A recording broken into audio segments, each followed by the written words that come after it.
Hello అండి. అందరికీ నమస్కారం. మీకు ఎప్పుడైనా అనిపిచ్చిందా? ఏదైనా ఒకటి చేద్దాము అనుకుంటే దానికి చాలా అడ్డు వస్తూ ఉంటాయి. మనం వాటిలన్నిటిని అధిగమించి చేయాలి అని. నాకేంటో తెలియదు. పెద్ద పనులైతే ఇప్పటిదాకా నేనేమి చేయలేదు గానీ, చేసే చిన్న పనులకు కూడా చాలా అడ్డంకులొస్తాయి. మనం నైట్ అంతా లేకపోతే మార్నింగ్ అంతా వర్క్ చేసుకుంటూ ఉంటాము. ఆ వర్క్ 8 అవర్స్ ఆఫీస్‌కెళ్ళి వర్క్ చేసుకొనొచ్చి ఈవినింగ్ కుక్ చేయడమే ఒక పెద్ద టాస్క్ అనుకుంటే, ఎప్పుడైనా హస్బెండ్‌కి ఒక స్పెషల్ డిష్ చేసి పెట్టాలి అనుకున్నప్పుడు అది ఇంకొక హెక్టిక్ వర్క్ అవుతుంది కదా మనకి. సో, నాకు అట్లనే అనిపిచ్చింది. మార్నింగ్ బ్రేక్‌ఫాస్ట్, లంచ్ అయిన తర్వాత ఈవినింగ్ డిన్నర్‌కి ఇంక చోలే భటూరే చేద్దాం అనుకున్నా. ఎందుకంటే మా హస్బెండ్‌కి చాలా ఇష్టం. మేము నార్త్‌లో ఉన్నప్పుడు ఇష్టంగా తినేవారు. సో, వచ్చిన లాస్ట్ 1 ½ ఇయర్స్ అవుతలోకొచ్చి నేనెప్పుడు చేయలేదు. సరే చేద్దాం కదా అని డిసైడ్ అయ్యి శనగలైతే నైట్ నానబెట్టేసాను గానీ, చాలా కష్టమైంది. మార్నింగ్ నేను అది మరి చేద్దాము అని అనుకునే టైంకి. So, whatever. సో, ఫైనల్‌గా అయితే ఈ రెసిపీని సింపుల్‌గా చెప్తాను. శనగలకి మంచి కలర్ రావాలి కాబట్టి మనం టీ పొడి వాటర్ వేసుకోవాలి. సో, ఫస్ట్ శనగలని నైట్ అంతా నానబెట్టుకున్నాం కదా! వాష్ చేసుకొని శనగలు మునిగేంత వరకు టీ పొడిని మంచిగా ఒక స్పూన్ టీ పొడిని బాయిల్ చేసుకొని వాటర్‌ని శనగల్లో వేసుకోండి.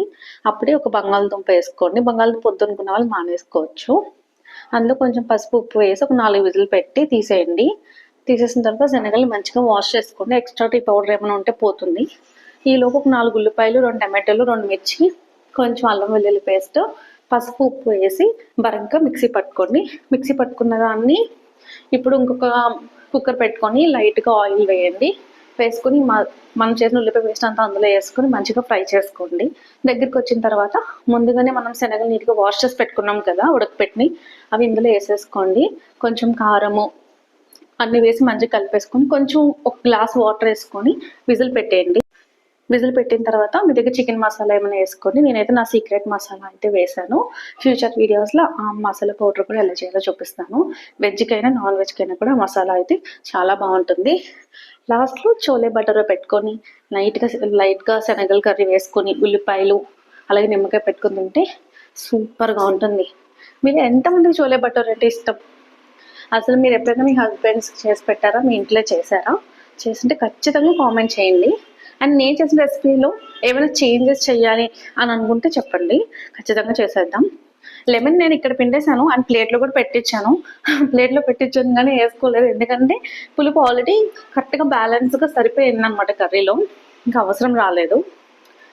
సో, మీకు ఎంతమందికి వీడియో నచ్చింది? కొంచెం లైక్ చేసి సబ్స్క్రైబ్ చేసుకోవచ్చు కదా! ఎందుకంటే నేను న్యూగా స్టార్ట్ చేశాను ఈ ఛానల్. కరెంట్‌లీ సబ్స్క్రైబర్స్ ఎవరు లేరు. సబ్స్క్రైబ్ చేసుకొని కామెంట్ చేయండి. బాయ్.